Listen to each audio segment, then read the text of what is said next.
하나님의 말씀 보겠습니다. 에스겔서 37장 1절부터 14절입니다. 제가 먼저 읽고 여러분들이 나중 읽고 교독하겠습니다.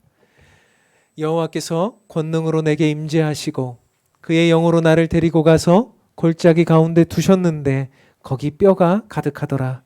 나는 그 뼈 사방으로 지나가게 하시기로 본즉 그 골짜기 지면에 뼈가 심이 많고 아주 말랐더라. 그가 내게 이르시되 인자야 이 뼈들이 능히 살 수 있겠느냐 하시기로 내가 대답하되 주 여호와여 주께서 하시나이다. 또 내게 이르시되 너는 이 모든 뼈에게 대언하여 이르기를 너희 마른 뼈들아 여호와의 말씀을 들을지어다. 주 여호와께서 이 뼈들에게 이같이 말씀하시기를 내가 생기를 너희에게 들어가게 하리니 너희가 살아나리라. 너희 위에 힘줄을 두고 살을 입히고 가죽으로 덮고 너희 속에 생기를 넣으니 너희가 살아나리라. 또 내가 여호와인 줄 너희가 알리라 하셨다 하니. 이에 내가 명령을 따라 대언하되 대언하니 대언할 때에 소리가 나고 움직이며 이 뼈 저 뼈가 들어맞아 뼈들이 서로 연결되더라.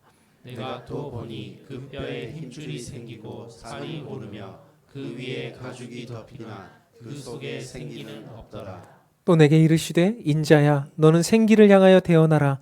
생기에게 대언하여 이르기를 주 여호와께서 이같이 말씀하시기를 생기야 사방에서부터 와서 이 죽음을 당한 자에게 불어서 살아나게 하라 하셨다 하라.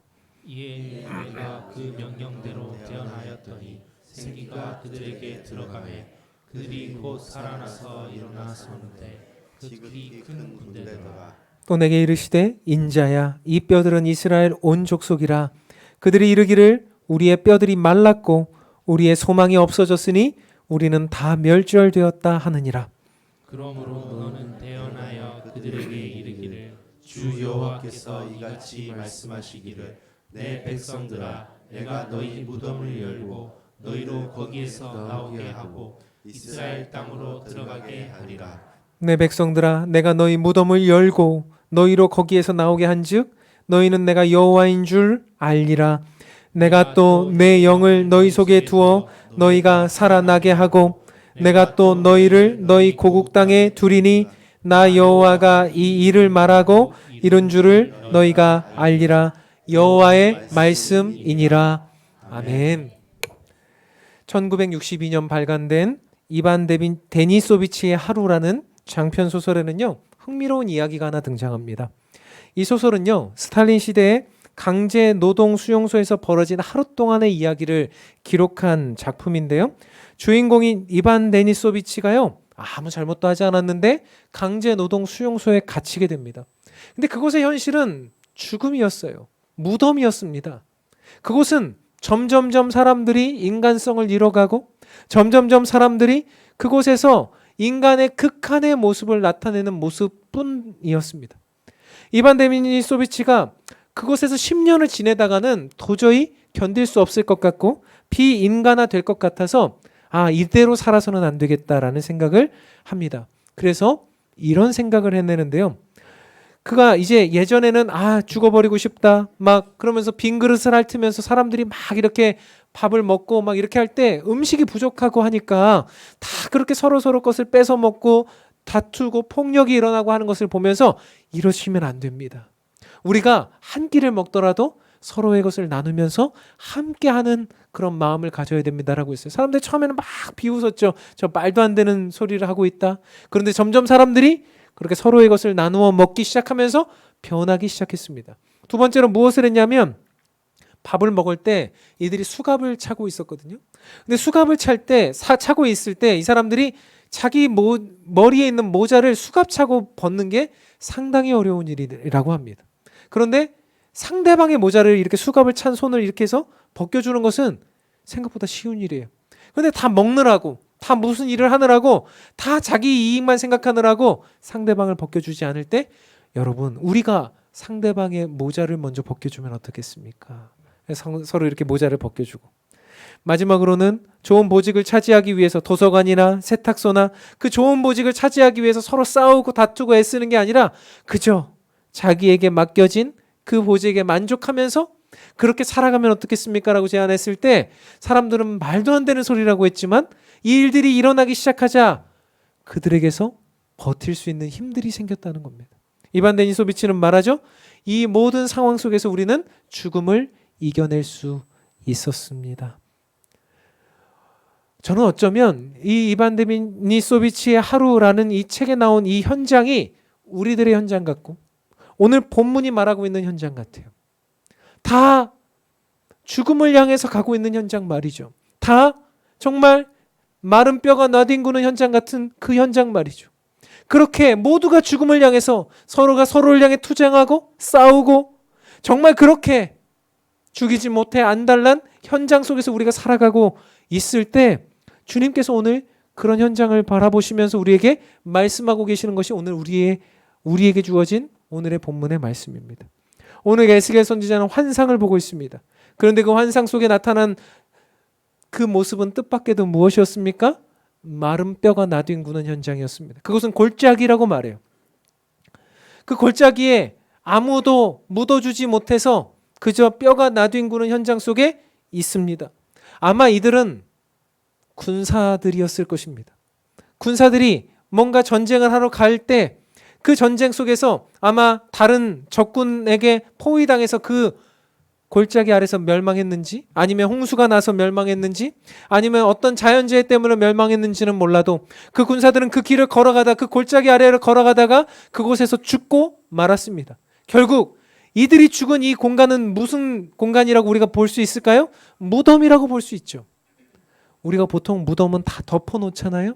그런데 지금 이들에게 있는 이 무덤은 덮어지지도 못한 무덤이었습니다.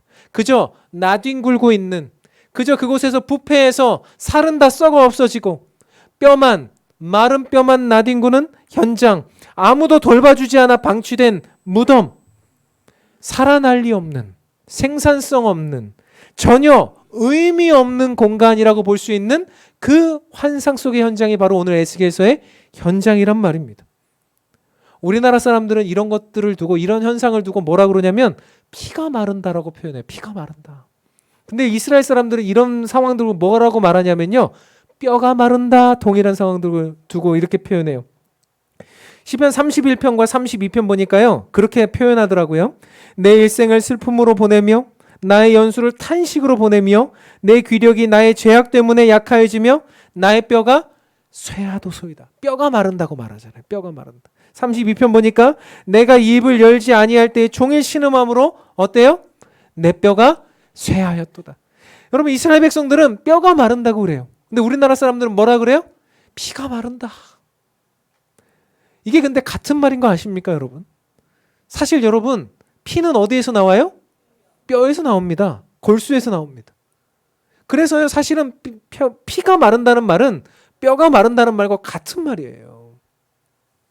그래서 우리나라 사람들은 피가 마른다고 그래요. 피가 마른다. 여러분 제가 어제 우리 순장님들하고 이제 순장반을 하면서 계속 질문했어요. 순장님들 언제 피가 마르시던가요? 피가 언제 말라요? 여러분도 한번 대답해 보세요. 피가 언제 마릅니까?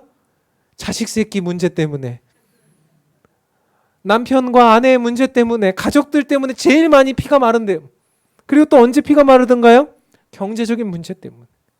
해결되지 않는 경제적인 문제가 내 앞에 있을 때 피가 말라요. 수많은 어려움, 내 몸이 아플 때 피가 마르는 현장을 경험합니다. 우리가 요즘에는 피꺼 솟 이렇게도 말해요. 피가 거꾸로 솟는다. 이제 이거를 또 강하게 표현하려고 피가 마른다고 하시면 되는데 그걸 또 강하게 표현하려고 내가 피꺼 솟이다 너 때문에. 우리가 다 먹고 살기 힘들어졌고 상황은 점점 어렵고 아픈 곳은 많아지고 세상도 그래요. 정치는 정치의 나름대로의 일을 해야 되는데 힘들고 또 우리 학교에 애들 다닐 때 요즘에요 학교에 애들 누구 뭐 음료수 하나 못 갖다 줍니다. 음료수에 마약 탄다고 애들한테 그런 거 한다고 이제 애들한테 무슨 뭐 학교 앞에서 무슨 음료수 하나 못 나눠주는 시대가 되었고요. 교회는 어떻습니까? 교회 안에도 피가 마르는 현장이 있습니다. 교회의 주인이 누군지도 모르고 하나님을 예배하는 이 현장 속에서 누가 이곳의 주인인지도 모르는 이 시대 피가 마르고 열매가 없는 일 생산성이 없고 그저 무덤과 같은 일들이 우리들의 현장 속에 그렇습니다. 이스라엘이 그랬습니다. 이스라엘이 공의와 정의가 실행되지 못하고 하나님을 향한 예배가 이방인에게 짓밟히고 스스로가 하나님을 알지 못하는 상황 가운데 있을 때 이스라엘은 뼈가 마르는 현장을 경험했습니다. 그러면서 그 뼈만 가득한 장소, 그것이 바로 오늘 에스겔이 보고 있는 현장이요, 사실 우리가 살고 있는 현장이라 이 얘기입니다. 그런데 주님께서, 하나님께서 오늘 말씀을 통해서 우리들에게 묻고 계십니다. 제가 여러분에게 대언하여 묻겠습니다. 사랑하는 성도 여러분, 이 뼈들이 능히 살 수 있겠습니까? 아마 여러분과 같은 반응이 에스겔의 반응이었을 거예요. 왜 물어보지? 사랑하는 성도 여러분, 이 뼈들이, 이 무덤에서 이 뼈들이 살아날 수 있겠습니까?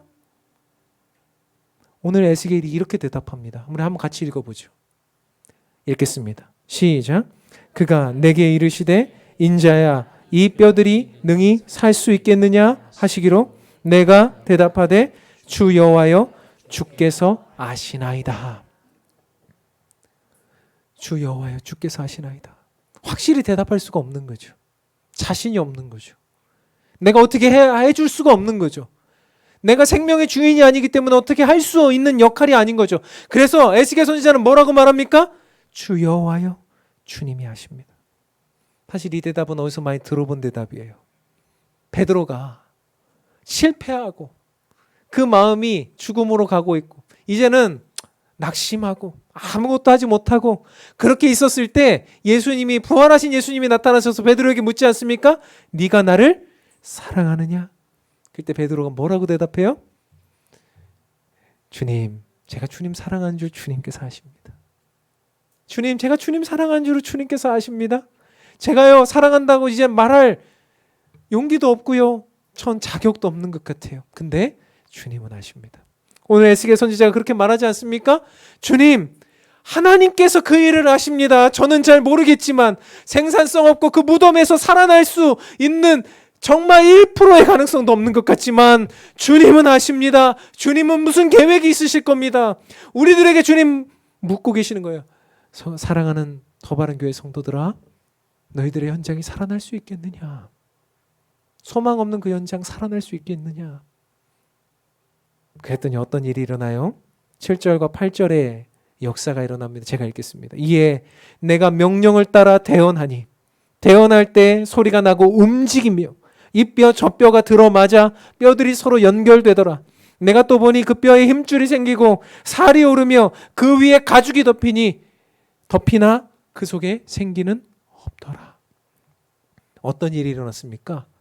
생산성 없고 죽어있는 마른 뼈가 움직이고 이 뼈 저 뼈가 들어맞아 가고 뼈들이 서로 연결되고 거기에 힘줄이 생기고 살이 오르고 가죽이 덮여서 엄청난 사람의 모양으로 일어났다.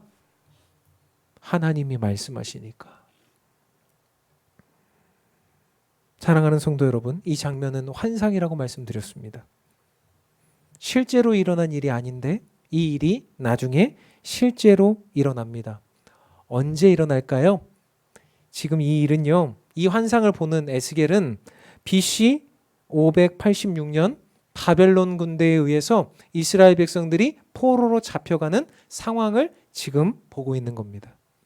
지금 이스라엘 백성들이 다 포로로 잡혀가서 무덤에 들어가서 이제는 그 마른 뼈와 같이 아무런 생산성도 없고 노예가 되어서 아무것도 할 수 없었던 바벨론 포로인 이스라엘 백성들을 향해서 주신 말씀이에요. 그런데 이 말씀이 성취됩니다. 언제 성취되죠? 여러분 성경 공부 이제 많이 해야 되겠죠? 몇 년 후에 이 일이 성취됩니까? 약 70년이 지나고 난 이후에 이 일이 성취되어서 바벨론에서 이들이 돌아오게 됩니다. 이스라엘로 돌아와서 하나님께 영광 돌리며 예배하는 날들이 오게 됩니다. 그들이 하나님의 군대가 되는 날이 70년이 걸렸다는 얘기입니다. 저는 한 가지 질문을 해보았어요.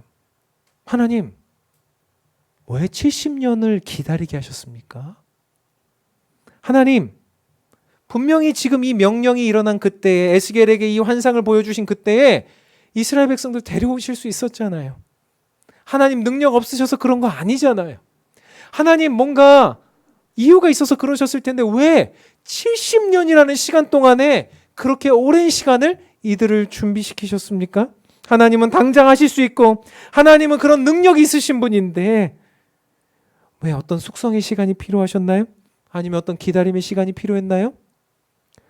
사실 인간에게는 숙성과 기다림과 훈련의 시간이라는 것이 어쩌면 필요한지도 몰라요. 그래서 이스라엘 백성들이 70년이라는 시간을 보낼 때는 하나님이 훈련이라고 하는 명목을 달아주셨는지도 몰라요. 그런데 저는 그건 그런데 이 예수님의 무덤을 보면서 한번 생각해 보았습니다. 다시 예수님의 무덤의 장면으로 돌아와서 우리는 예수님께서 날짜로 하면 금요일에 십자가에 죽는 죽음을 맞이하십니다. 그런데 예수님이 언제 부활하셨죠? 3일 후 주일에 부활하셨습니다. 물론 시간적으로 따지면 72시간이 되지는 않습니다만 그런데 날짜상으로 따지면 금요일, 토요일, 주일 가기까지 날짜상으로는 3일이라고 하는 시간이 걸렸다는 거예요. 저는 왜 이 시간이 있어야 될까? 예수님이 십자가에 죽고 나신 다음에 나 다 이제 진짜 죽었어. 그러면 예수님이 그 자리에서 1시간 정도 있다가 다시 살아나시면 되잖아요. 다시 예수님이 그곳에서 일어나시면 되잖아요. 부활하시면 되잖아요. 왜 3일의 시간이 필요했느냐는 얘기입니다. 뭐 혹시 예수님께도 숙성의 시간이 필요했나요? 인고의 시간이 필요했나요? 아니면 능력을 모으는 시간이 필요했나요? 아니면 뭔가 어떤 그런 시간이 필요했나요? 아니죠. 인간에겐 그럴 수 있다 할지라도 예수님은 분명히 그 자리에서 바로 일어나실 수 있었습니다. 그런데 무려 3일의 시간 동안에 예수님은 세마포 안에 꽁꽁 묶인 채 답답하고 갑갑한 무덤 안에서 3일이라고 하는 물리적인 시간을 보내셨다는 얘기입니다. 저는 그 시간이 의문이었어요. 주님, 왜 이 시간을 가져야 했습니까? 주님, 왜 그 시간을 보내셔야 했습니까? 저는 그렇게 생각했어요. 이 시간이 예수님을 위한 시간이 아니었다는 거예요. 여러분, 이 시간은 누구를 위한 시간이었을까요? 제자들과 성도들을 위한 시간이었다고 저는 생각해요. 예수님은 끊임없이 말씀하셨습니다. 내가 십자가에 죽고 3일 만에 부활할 것이라고 말씀하셨어요. 예수님은 그때 끊임없이 제자들에게 또 다른 모든 성도들에게 말씀하신 거예요. 너희들 내가 죽고 3일 동안 무엇인가의 시간들을 너희들에게 줄 텐데 그 시간을 무엇을 하면서 보내라는 거예요? 무엇을 가지고 보내라는 거예요? 믿음을 가지고 그 시간을 보내라고 여러분들에게 그 시간을 주신 겁니다. 근데 아무도 그 시간을 믿지 않았어요. 아무도 예수님의 부활을 믿지 않았어요. 그 여인들, 그 믿음 좋다는 여인들 어땠습니까? 3일이 지나고 나서 주일날 아침에 어떻게 했어요? 뭐 들고 예수님 무덤으로 갔습니까? 향품과 향유를 들고 갔어요. 이거는요, 죽은 사람한테 바르는 거예요. 여러분, 그들도 그 부활에 대해서 그렇게 믿고 있다라고 말했던 그 여인들도 믿음이 없었어요. 제자들은 더 했습니다. 제자들은 3일 지나고 나서 오지도 않았어요. 제자들은 어땠습니까? 여인들이 이제 예수님 부활하셨다는 말을 듣고서도 막 달려가긴 했지만 달려가서 어땠습니까?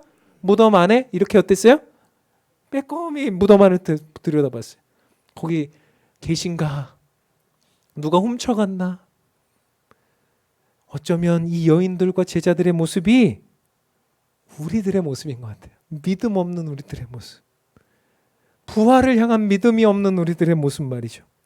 사랑하는 성도 여러분, 다시 한번 말씀드립니다. 그 3일은 우리를 위한 시간입니다. 부활을 믿게 하시려고 하는 우리를 향한 주님의 배려입니다. 무덤 안에 있는 사람들은요, 부활을 보지 못해요. 무덤 안에 있는 사람들은, 그 현장에 있는 사람들은 부활을 믿지 못해요. 우리가 그 뼈들의 현장 가운데 있으면서, 우리가 그 무덤의 현장 가운데 있으면서 우리는 그 무덤을 박차고 나오지 못합니다. 하나님이 우리에게 이 뼈들이 능히 살 수 있겠느냐 물으셔도 우리는 잘 대답하지 못해요. 그게 우리의 실력입니다. 저는 말씀드리고 싶어요. 사랑하는 성도 여러분, 그 3일의 시간을 통해서 우리에게 주님은 믿음을 가르치고 계시는데 우리가 오늘 이 부활절에 무엇을 생각해야 됩니까? 믿음으로 예수님이 살아계시다는 사실을 여러분 기억하시기 바랍니다. 예수님 지금도 살아계십니다. 예수님 지금도 살아계셔서 우리에게 역사하고 계십니다. 믿으십니까? 아멘.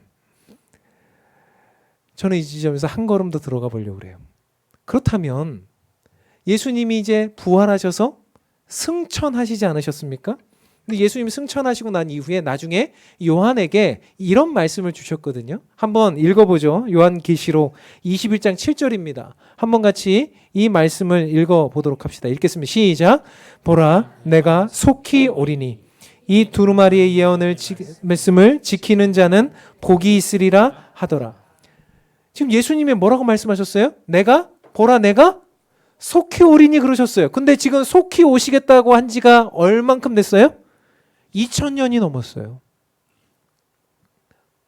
예수님의 능력이 없으셔서 예수님이 또 인고의 시간을 보내게 하시면서 무언가 모르게 우리들의 어떤 그런 것들을 하기 위해서 2000년의 시간을 보내신 겁니까? 예수님이 뭔가 하늘에서 길을 모으고 있는 겁니까? 아니잖아요. 예수님 그 다음 날도 오실 수 있었죠. 그 다다음 날도 오실 수 있어서 이 땅에 하나님 나라를 완성시킬 수 있었습니다. 그런데 왜 2000년이 지나기까지 안 오시느냐 말이에요. 이 시간은 어떤 의미냐 말이에요. 동일한 거 아닙니까? 우리를 부활시키기 위해서 예수님이 어떤 능력을 모으고 계시는 시간이 아니라 우리가 부활될 것을 기다리시면서 예수님 우리에게 지금 이 순간, 이 시간, 우리가 살고 있는 이 2000년의 한 점 한 점을 이어가고 있는 이 시간, 우리에게 예수님 뭘 기대하시는 거예요? 똑같습니다. 부활의 믿음을 기대하고 계시는 거예요.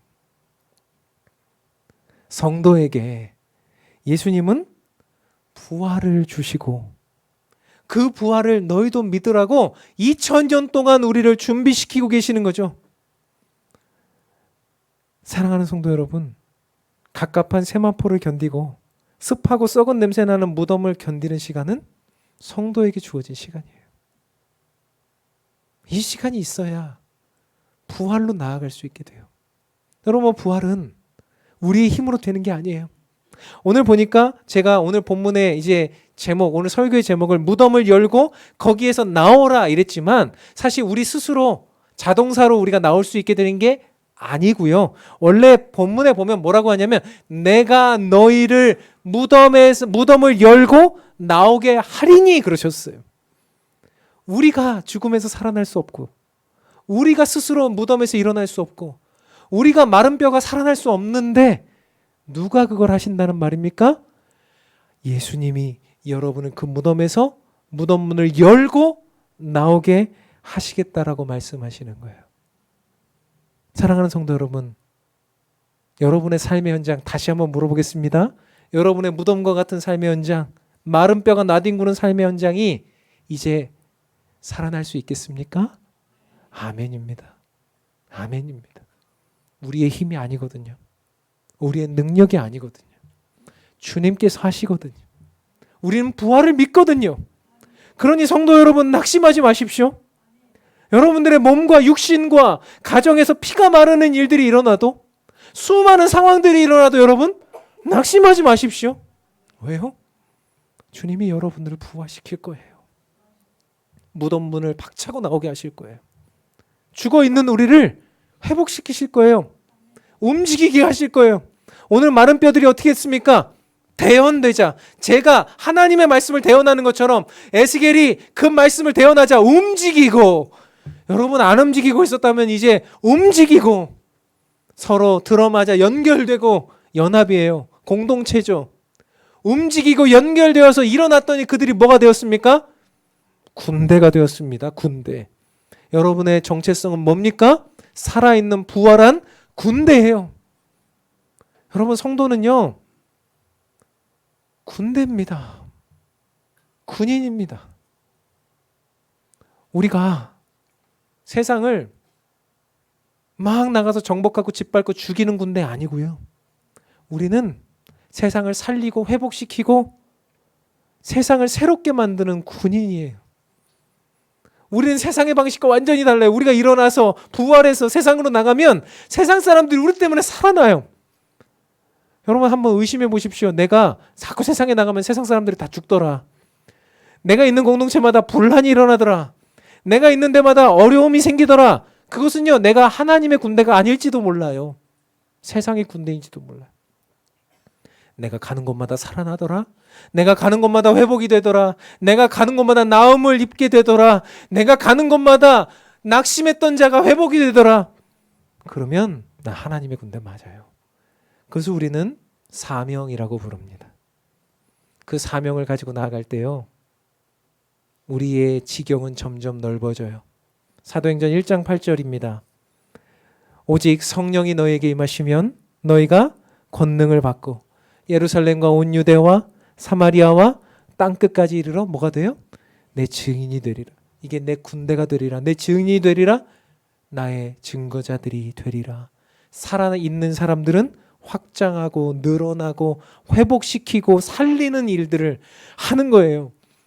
사랑하는 성도 여러분, 부탁드립니다. 결코 어디로 가서 무슨 일을 하든 여러분들의 그 뼈가 뒹구는 현장에 가서 여러분들을 그것들을 살려내길 바랍니다. 같이 죽지 말고, 죽여버리고 나도 죽지 말고 살려내고 살아내고, 그것이 부활의 정신이고 그것이 진정한 성도의 정신입니다. 결론을 맺으려고 합니다. 제가 사랑하는 저의 은사이신 교수님 한 분이 은퇴 이후에 중한 질병에 걸리셨습니다. 이제 많은 사람들이 교수님 어떡하나, 이제 정말 수술하시고도 쉽지 않을 텐데 저 질병은 오래 못 사시는데, 이런 다 그런 염려들을 했어요. 근데 이제 교수님 수술 받고 지금까지 잘 지내고 계시는데 아주 시골 마을에서 이제 살고 계십니다. 사람들이 이제 교수님께 항상 질문을 한대요. 교수님, 갑갑하시죠? 이 시골 마을, 아무것도 없는 이 시골 마을에서 이게 내려와서 사신다고 갑갑하시죠? 그리고 음식도 조절을 해야 되고, 이제 주무시는 것도 매 늦게 주무시다가 이제는 딱딱 시간 되면 주무셔야 되고, 또 이제 뭐 어디 이동하는 것도 좀 제한이 되고, 멀리는 갈 수 없고, 이런 모든 것들이 갑갑하고 힘들지 않으십니까? 라고 묻는데 교수님 그러시더라고요. 전혀요. 제가 갑갑하다고 생각하지 않습니다. 제가요, 이전처럼 먹는 것, 다니는 것, 자는 것, 일상의 모든 것이 제한되어 있습니다. 마치 세마포에 둘둘 말려 무덤에 들어가 있는 것처럼 저는 제한되어 있어요. 그런데요, 제가 여기서 너무나 놀라운 걸 하나 발견했습니다. 제가 이렇게 시골 마을에 와 있어도 하나도 불편하지 않고요. 저는 오히려 옛날보다 훨씬 더 자유한 삶을 살고 있습니다. 옛날에는 이거 메인 거 많았고 저거 메인 거 많았고 이것 때문에 속상하고 저것 때문에 힘들고, 지금은요 그런 게 없어요. 저는 자유합니다. 그러시면서 한마디 더 붙이셨어요. 이게 성도의 삶입니다. 이게 성도의 삶입니다. 여러분, 교회 다니고 또 뭐 어떤 일들을 해야 되고, 예배를 드리고, 또 뭐 어떤 교회에서는 봉사하고, 이런 모든 일들이 사실 어쩌면 성도들에게 갑갑한 일상들처럼 여겨질지도 모르겠어요.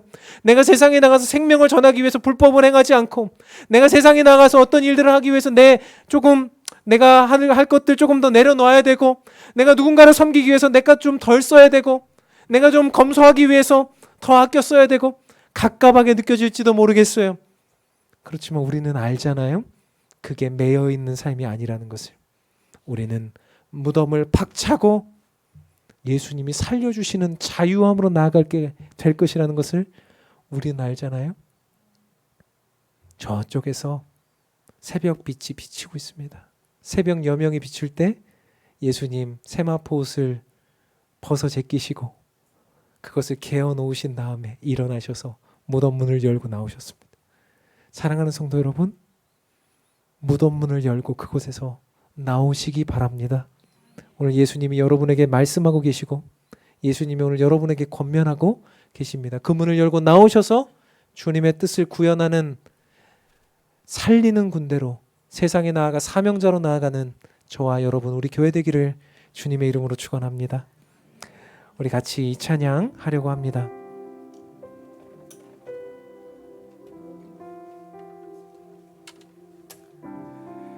제가 평소에는 이렇게 기타를 주일에는 잘 안 쓰는데 오늘은 이 찬양이 너무나 은혜스럽고, 그러나 이제 여러분들이 잘 모르시는 찬양이라 제가 한번 기타를 치면서 가사를 묵상하시면서 우리들의 삶의 이야기 같아요.